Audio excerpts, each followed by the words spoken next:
Chairs అనవసరం. So అందరికి నమస్కారం. ముందుగా గాయపడ్డ సింహంకి నలుగురు ఫ్రెండ్స్ కలిసి ఈ సినిమా అనుకోవడం, దాని తర్వాత జీ స్టూడియో ఈ సినిమాకి అసోసియేట్ అవ్వడం. సో పోతే ఈ మధ్య తరుణ్ భాస్కర్ మాట్లాడినప్పుడు ఈ సినిమా గురించి నాకు చెప్తే, పవన్ నీవి కలిసినప్పుడు అడిగాను వాట్ ఈజ్ వాట్ అని. టీజర్ రిలీజ్కి ముందు ఈ టీజర్ చూపించాడు. ముందు టీజర్ బాగా నచ్చి ఏంటి కాన్సెప్ట్ అని అంటే మొత్తం కాన్సెప్ట్ చెప్తే, అప్పుడు ఈ సినిమాని వరల్డ్ వైడ్గా మేము రిలీజ్ చేయడానికి ముందుకు వచ్చాం. సో కాన్సెప్ట్ చాలా బాగుంది అండ్ టీజర్ మీరు అందరూ కూడా మంచి అప్లోజ్ వచ్చింది టీజర్కి, మంచి గుడ్ హ్యూమర్. సో ఈ సినిమాని మా ఎస్విసి ద్వారా వరల్డ్ వైడ్ రిలీజ్ చేయబోతున్నాం. టీమ్కి ఆల్ ది బెస్ట్. సో ఈరోజు రిలీజ్ డేట్ మెయిన్గా అనౌన్స్మెంట్. ఇలా ట్రంప్ అడావిడంతా తుచ్చు, పోతే వాళ్ళు ప్రమోషన్కి ఏదో కొత్తగా చేయాలి కాబట్టి ప్రయత్నం చేశారు. సో రిలీజ్ డేట్ వీళ్ళు May 1 అని ఫిక్స్ అయ్యి పెట్టుకున్నారు. పోతే అండర్లైన్ ఏంటంటే కండిషన్స్ అప్లై.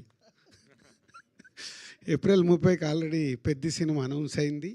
సో పెద్ద సినిమా గ్రాండ్ రిలీజ్, వరల్డ్ వైడ్గా గ్రాండ్ రిలీజ్ ఉంటుంది. గ్రాండ్ రిలీజ్ ఉన్నప్పుడు May 1కు మేమే థియేటర్లు ఇవ్వలేము, మళ్ళీ దిల్ రాజుని వేసుకుంటారు జనాలు. అదే చెప్పా, కండిషన్స్ అప్లై. రేపు అవసరం అనుకుంటే కూడా వీళ్ళు రిలీజ్ డేట్ మార్చుకోవడానికి సిద్ధంగా ఉండాలని.